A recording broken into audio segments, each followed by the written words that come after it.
Hello friends, कैसे हैं आप सब। तो आज मैं एक्सेल के अंदर व्यू टैब आपके सामने लेकर आया हूँ। व्यू टैब के अंदर बहुत सी ऑप्शंस आपको देखने को मिल रही होंगी। तो ये बहुत ही यूज़फुल ऑप्शंस हैं जिनका एक्सेल के अंदर आप बैलेंस शीट वगैरह जो सेटिंग्स करते हैं उनके अंदर और प्रिंट कमांड जो देते हैं आप उसके अंदर बहुत ज़्यादा यूज़ होता है। तो आज इस वीडियो के अंदर मैं सभी क्लियर करने वाला हूँ, तो बने रहे मेरे साथ। सबसे पहले मैं आपको पेज ब्रेक प्रीव्यू के बारे में बताता हूँ। पहले पेज ब्रेक प्रीव्यू होगा तो नॉर्मल भी आपको समझ में आ जाएगा कि नॉर्मल क्या है। तो मैं यहाँ पर कुछ डाटा फिल कर देता हूँ, कुछ भी मैटर मैं यहाँ पर टाइप कर रहा हूँ। टाइप करने के बाद थोड़ा सा इसको कम ले लेता हूँ। करने के बाद मैंने इस मैटर को सिलेक्ट किया, सिलेक्ट करके मैंने इसे कॉपी किया, कॉपी करके मैंने कुछ यहाँ पर सेल सेलेक्ट करके एंटर प्रेस कर दिया। तो आपका जो मैटर है वो यहाँ पर पेस्ट हो गया। अब ये जो मैटर है क्या ये एक ही पेज पर है या सेकंड पेज पर है, तो आपको यहाँ पर आपको देखने नॉर्मली जब पेज होता है तो यहाँ पर आप इसे देखकर समझ ही नहीं पाएंगे कि आपका जो मैटर है वो पहले पेज पर आ रहा है या सेकंड पेज पर आएगा। तो आप एक बार पेज ब्रेक प्रीव्यू पे क्लिक करें। पेज ब्रेक प्रीव्यू पे क्लिक करते देखो आपका ये फर्स्ट पेज है और ये सेकंड पेज है। आपको पेजेस में क्रिएट कर देगा, आपके जो शीट होगी उसको पेजेस के अंदर डिवाइड कर देगा। आप देखो बहुत से लोग जो होते हैं वो पेज ब्रेक प्रीव्यू के अंदर भी वर्क करते हैं। फॉर एग्जांपल मैं नीचे अगर वर्क करना है तो इस तरह से हमारा पेज जो है वो क्रिएट होना शुरू हो जाता है। देखो यहाँ पर अभी आपका सेकंड पेज है, लेकिन अगर आप यहाँ पर वर्क करते आए तो देखो सेकंड पेज आपका यहाँ पर ड्रॉ होगा, मीन्स वो थर्ड पेज आएगा। तो जब आप इसका प्रिंट निकालते हैं, आप सपोज करो ये नॉर्मल पेज है और आप जस्ट इतने मैटर का इस मैटर का प्रिंट निकालना चाहते हैं, तो ये कौन सा पेज होगा। जब प्रिंट कमांड आप देंगे तो प्रिंट कमांड में देने पर यहाँ पर आपको पेज नंबर देना पड़ता है कि कौन सा पेज आपको प्रिंट निकालना है। अगर आपने ऐसे ही सिंपली प्रिंट कर दिया तो वो सभी पेज को प्रिंट कर देगा।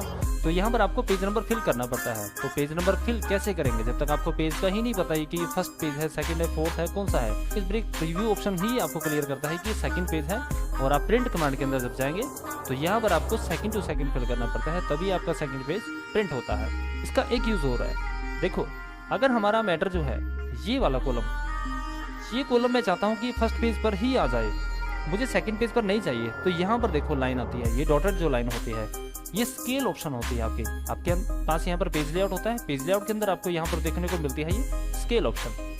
तो ये स्केल ऑप्शन आपकी यहाँ पर काम करती है।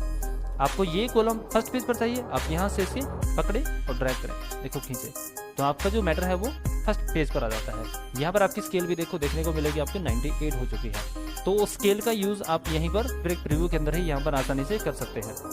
तो नेक्स्ट हमारा नॉर्मली पहले इसे करेंगे, नॉर्मल से पेज आपका नॉर्मल हो जाएगा। नेक्स्ट हमारा पेज लेआउट होता है। पेज लेआउट क्या करता है, हमारे जो पेजेस हैं इनको पेजेस के अंदर डिवाइड कर देगा, लेकिन पेज नंबर शो नहीं कराएगा कि पेज नंबर कौन सा है। देखो मैं थोड़ा जूम कम कर देता हूँ, देखो यहाँ पर ये फर्स्ट पेज है, ये सेकंड पेज है। आपका A4 साइज के हिसाब से आपके पेजेस जो हैं वो डिवाइड हो जाते हैं। इसके अंदर एक खासियत और होती है, जब आप पेज लेआउट ऑप्शन करते हैं तो आपके पास इंसर्ट के अंदर यहाँ पर एक ऑप्शन देखने को मिलती है हेडर एंड फुटर। ये हेडर एंड फुटर मैंने पहले भी क्लियर किया। तो ये पेज लेआउट ऑप्शन को ऑन करते ही यहाँ पर आपका हेडर फुटर भी ऑन हो जाता है। देखो मैं यहाँ पर फुटर लगाना चाहता हूँ, फॉर एग्जाम्पल फुटर मीन्स यहाँ पर मैं गया और फुटर में मैंने फाइल पाथ लगा दिया। तो फाइल पाथ से क्या होगा, ये फाइल कहाँ सेव है वो रास्ता आपको प्रिंट में आएगा। जब भी आप इसे प्रिंट प्रीव्यू करेंगे, अब जैसे प्रिंट के अंदर गया मैं तो यहाँ पर आपको देखने को मिलता है कि आप यहाँ पर फाइल पाथ जो होता है वो यहाँ पर आप सेट कर सकते हैं। तो ये पेज लेआउट से आपका क्लियर हो जाता है। तो नॉर्मल कर देता हूँ पेज आपका। कस्टम व्यू आपकी जो नेक्स्ट ऑप्शन है, कस्टम व्यू। कस्टम क्या है, कस्टमाइज, मतलब आप कई तरह से, व्यू क्या है देखना, तो कई तरह से आप इसे देख सकते हैं। तो मैं दो ऑप्शंस आपको क्लियर करता हूँ। मैंने यहाँ पर कुछ मैटर टाइप कर दिया। तो जब मैंने इसका प्रिंट निकालना है, प्रिंट निकालने में मुझे इसे नॉर्मली प्रिंट निकालना है, तो कस्टम व्यू के अंदर जाऊंगा। यहाँ पर मैं एक नेम ऐड कर देता हूँ। मैंने इसका ए नेम प्रेस किया और ओके कर दिया। अब मैं चाहता हूँ कि सेकंड प्रिंट इसी फाइल का, मैं सेकंड प्रिंट जो चाहता हूँ वो हेडर और फुटर के साथ आए, तो मैं इसमें हेडर फुटर सेट कर देता हूँ। यहाँ पर मैंने हेडर दे दिया और लास्ट में मैंने फुटर दे दिया। यहाँ पर पेज नंबर मैंने 1 दे दिया, ठीक है। ये देने के बाद कस्टम व्यू में गया, मैंने एक नेम और ऐड करा दिया। यहाँ पर मैंने फुटर के नाम से एक ऐड दे दिया, ओके। आप पेज को नॉर्मल कर दिया। तो जब मैं इसका प्रिंट निकालता हूँ, आप फाइल के अंदर चाहें प्रिंट यूज करें, तो देखो यहाँ पर पेज में हेडर और फुटर लगा हुआ है। तो अब मैं इस फाइल का प्रिंट निकाल लेता हूँ। प्रिंट निकालने के बाद मैं अब इसका जो है विदाउट हेडर फुटर प्रिंट निकालना चाहता हूँ, तो उसके लिए आप फिर कस्टम के अंदर जाएं और आपकी जो AA वाली फाइल थी आप उसे शो कर दें। अगेन आप प्रिंट कमांड यूज करें। देखो यहाँ पर इस फाइल के अंदर आपको हेडर फुटर देखने को नहीं मिलेगा। तो आप इस तरह से 2 या 3 तरह से आप इसके व्यूज़ और प्रिंट आप इस तरह से कर सकते हैं। नेक्स्ट हमारा ग्रिड लाइन्स होता है। हमारे जो शीट के अंदर ये लाइनिंग जो लगी होती हैं, जो बॉक्सेस होते हैं, ये हमारी ग्रिड लाइन्स होती हैं। तो इन्हें आप हाइड कर सकते हैं। जैसे मैं ऐसे ग्रिड लाइन पे क्लिक करूंगा तो आपकी ग्रिड लाइन्स जो है हाइड हो जाती है।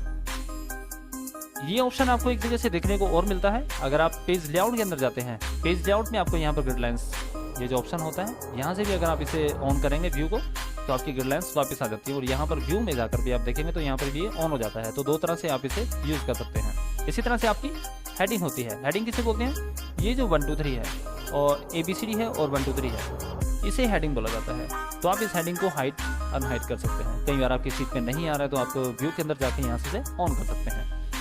फार्मूला बार, फार्मूला बार आपकी ये वाली पट्टी जो होती है, इस पट्टी को फार्मूला बार बोलते हैं। फार्मूला बार क्यों बोलते हैं? जैसे मैंने यहाँ पर कुछ वैल्यू लिखी और मैंने इनका सम कर दिया। फर्स्ट वैल्यू पे क्लिक किया प्लस और सेकंड वैल्यू एंटर। अब देखने में यहाँ पर ये वैल्यू दिख रही है, लेकिन जैसे ही मैं इस पर क्लिक करूँगा तो यहाँ पर आपको इसका फार्मूला शो कराता है। देखो यहाँ पर, तो इसीलिए इसको फार्मूला बार बोलते हैं। तो ये फार्मूला बार यहाँ से आप हाइड कर सकते हैं। नेक्स्ट हमारा जूम है। जूम आपके हाथ में होता है। यहाँ पर आप कॉर्नर में देखें, यहाँ पर आपको देखने को मिलता है 145 आपका जूम हो रहा है। आप यहाँ से जूम कम ज़्यादा कर सकते हैं। मिनिमम आप इसे 10% तक ले जा सकते हैं। मिनिमम 10% हो जाता है और मैक्सिमम आप इसे 400% तक ले सकते हैं।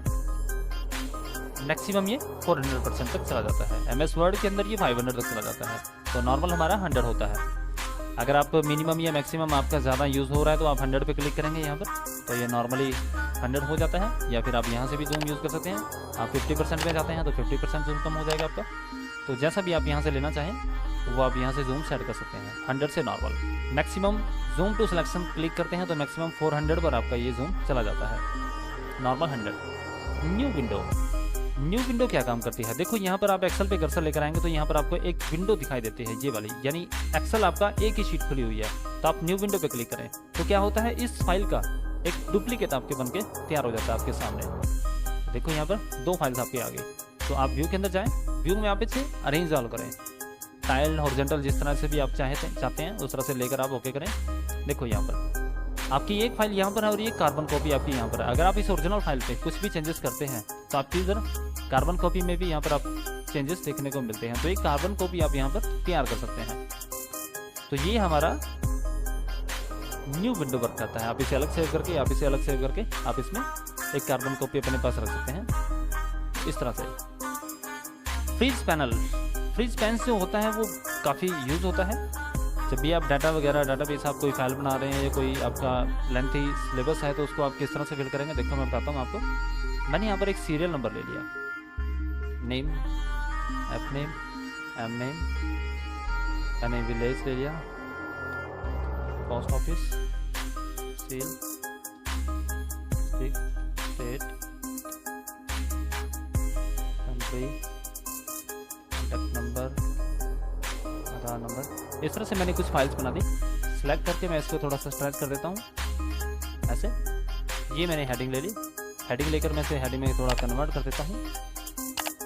अब यहाँ पर मैंने कुछ सीरियल नंबर ले लिए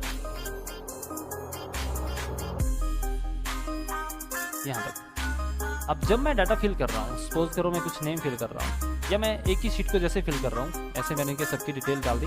तो डालता हुआ अगर मैं यहाँ पर, अभी ये 28 तक मुझे दिखाई दे रहा है, लेकिन मैं अगर यहाँ पर आ जाता हूँ तो मुझे हेडिंग का पता ही नहीं है कि मैं इसमें कॉलम में भरना क्या है।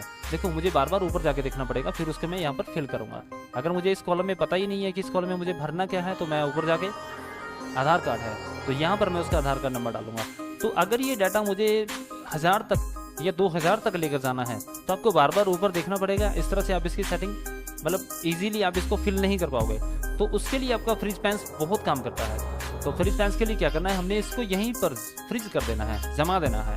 तो आपने इस रो से नीचे वाली रो में कर्सर रखना है और यहाँ से आप इसे फ्रीज पैंस कर दें। उसके बाद आप देखो स्क्रॉल यूज़ करें, आपकी जो हेडिंग होगी वो वहीं पर फ्रीज हो जाती है, वहीं पर जम जाती है। उसके बाद आप चाहे 2000 4000 तक भी आप वैल्यू लिखना चाहें, आपको इजीली क्लियर होगा कि किस कॉलम के अंदर क्या वैल्यू आपको फिल करनी है। आप इसमें कॉलम भी फ्रीज कर सकते हैं, यहाँ पर आपका कॉलम भी होता है। या फिर आप टॉप रो करना चाहते हैं, मतलब आप क्लिक करके नहीं चलाना है तो आप यहाँ से टॉप रो भी कर सकते हैं। तो इस तरह से आप यहाँ से फ्री स्पैन्स का यूज़ कर सकते हैं। स्प्लिट टेबल होता है, आपकी शीट जो है वो स्प्लिट हो जाती है, 2 हिस्सों में डिवाइड हो जाएगी, उसकी जरूरत ज़्यादा नहीं पड़ती। हाइट, ये शीट हाइड हो जाती है, अनहाइड से वापस हो जाएगा। स्विच विंडो, जब हम यहाँ से न्यू विंडोज़ लेते हैं, देखो मैंने यहाँ पर 2 विंडोज़ ले ली, तो यहाँ पर 2 आपके पास ऐड हो चुकी हैं, एक मैंने और ले ली, तो यहाँ पर 3 विंडोज़ आपकी आ चुकी हैं। तो इस टाइम मेरा जो कर्सर है वो 3rd विंडो पर है। तो अगर मैं पहले पे क्लिक करना चाहता हूँ तो स्विच विंडो, यहाँ से आप क्लिक करें तो फर्स्ट विंडो आपकी हो जाती है, या फिर आप यहाँ से भी इजीली क्लिक करके सेकंड चला के सेकंड स्विच कर सकते हो। तो इस तरह से हमारा ये स्विच विंडो होती है। अब नेक्स्ट हमारा मैक्रो है। तो सबसे पहले मैंने यहाँ पर देखो एक फॉर्मेट बनाया हुआ है, मार्कशीट ऑफ 10th क्लास। तो यहाँ पर मैंने कुछ नेम यहाँ पर टाइप कर दिए, उनके रोल नंबर ले लिए और उनके सब्जेक्ट यहाँ पर मुझे फिल करने हैं। तो मैं आपको थोड़ा सा वर्क बताता हूँ कि इसका ये किस तरह से काम करती है मैक्रो कमांड हमारी, और ये क्या यूज़ होता है इसका। तो सबसे पहले मैंने जैसे यहाँ पर मार्क्स डालने हैं, तो मार्क्स मैंने सोनू के डालने हैं। मुझे क्या करना है, मैंने यहाँ पर ये 5 कॉलम जो है, रो जो है वो सिलेक्ट कर ली और राइट क्लिक करके यहाँ से इंसर्ट कर दिया। मैंने यहाँ पर ये खाली कर दिया। तो मैंने यहाँ पर मैथ लिखा, इंग्लिश हो गया, हिंदी हो गया, एसएस हो गया, साइंस हो गया, और यहाँ पर मैंने टोटल डाल दिया। ये वाला रो मेरा एक्स्ट्रा है तो मैं इसको राइट क्लिक करके डिलीट कर दूंगा। तो ये चीज़ मैंने यहाँ पर टाइप की। इसी तरह से मैंने यहाँ पर ये विशाल के साथ भी ऐसे ही करना है कि ये इतने कॉलम रो इंसर्ट करने और यहाँ पर सेम वैल्यू यहाँ पर फिल करनी है, और इनका सम भी यहाँ पर करना है। जैसे सम के लिए यहाँ पर फॉर्मूला लगाना है, तो इक्वल सम और ब्रैकेट शुरू करके मैंने इन सबको सिलेक्ट करके एंटर भी प्रेस करना है। ये वर्क मुझे हर नेम के साथ करना पड़ रहा है, तो उसके लिए मैं इस कमांड को बार बार ना करके इसको रिकॉर्ड कर लूँगा।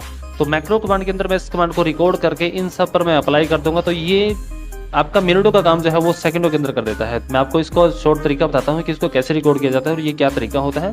तो मैं इसको Ctrl Z से बैक कर रहा हूँ और अब मैं इस रिकॉर्ड मैक्रो के साथ इसका यूज़ करके बताता हूँ। तो मैंने यहाँ पर 1 पे क्लिक किया। 1 पे क्लिक करने के बाद आप यहाँ पर मैक्रो में जाएँ।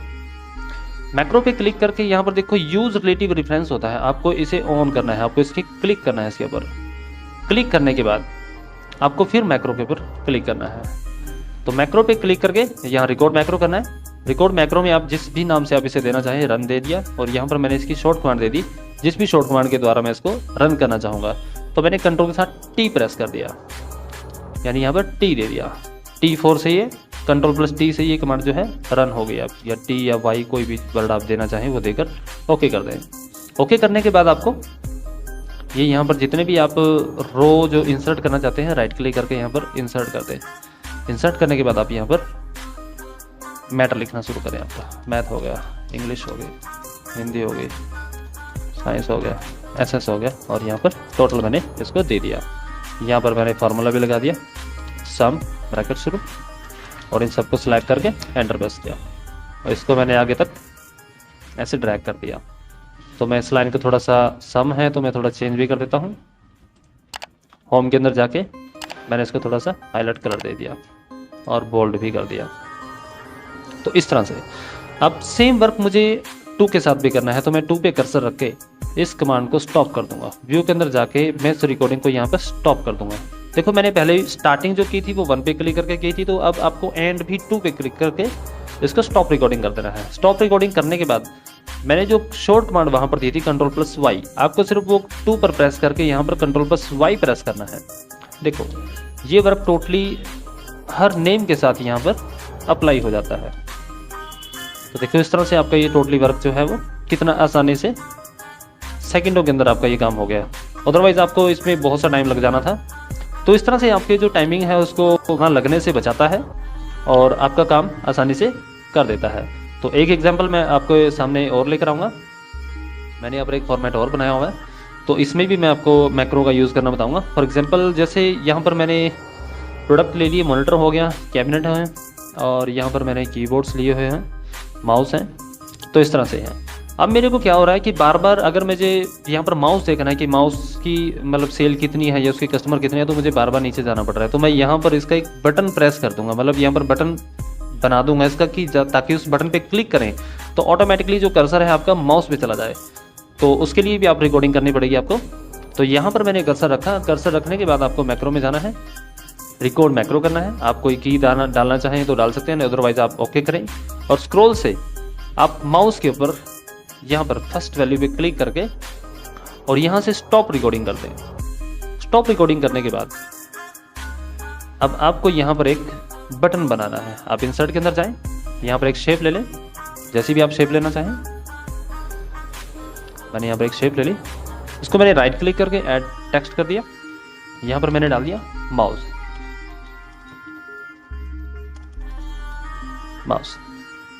सेलेक्ट करके थोड़ा साइज मैं इसका बढ़ा दूंगा।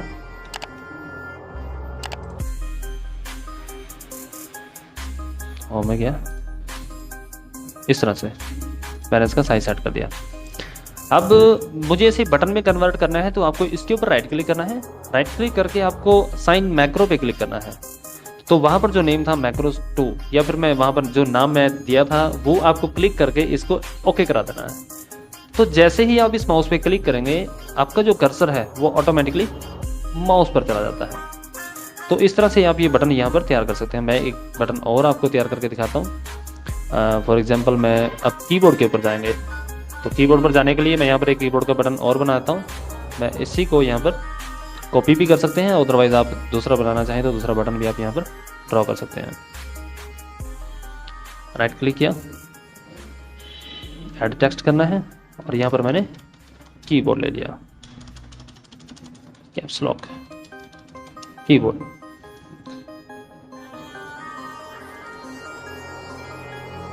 साइज वगैरह थोड़ा चेंज कर लें, अलाइनमेंट सेंटर। अब यहाँ पर आपने कर्सर रखना है साइड में कर्सर रख के आपको व्यू के अंदर जाना है, मैक्रो में, रिकॉर्ड मैक्रो।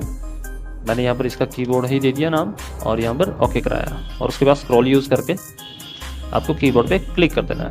उसके बाद आपको स्टॉप रिकॉर्डिंग करा देनी है। अब आपको इस बटन पे आना है और राइट क्लिक करना है। राइट क्लिक करके आपको साइन मैक्रो करना है, और यहाँ पर आपको की को सिलेक्ट करना है एंड देन ओके। और जैसे ही आप इस की पे क्लिक करेंगे, आपका कर्सर जो है वो ऑटोमेटिकली कीबोर्ड पर चला जाता है। तो इस तरह से हम मैक्रो के अंदर किसी भी तरह की रिकॉर्डिंग करके उसको किसी भी बटन के साथ अप्लाई कर सकते हैं। अदरवाइज आपके पास ये फॉर्मेट मैंने यहाँ पर बनाना सिखाया है, तो इस तरह से भी आप रिकॉर्डिंग कर सकते हैं। और भी बहुत से प्रोसीजर होते हैं, उनमें आप इसका यूज़ कर सकते हैं। तो आशा करता हूँ आज का वीडियो आपको पसंद आया होगा। तो प्लीज़ चैनल को सब्सक्राइब जरूर करें और बेल आइकन को प्रेस करें, ताकि इस तरह के इंटरेस्टिंग वीडियोज़ के लिंक आपको टाइम टू टाइम मिलते रहें।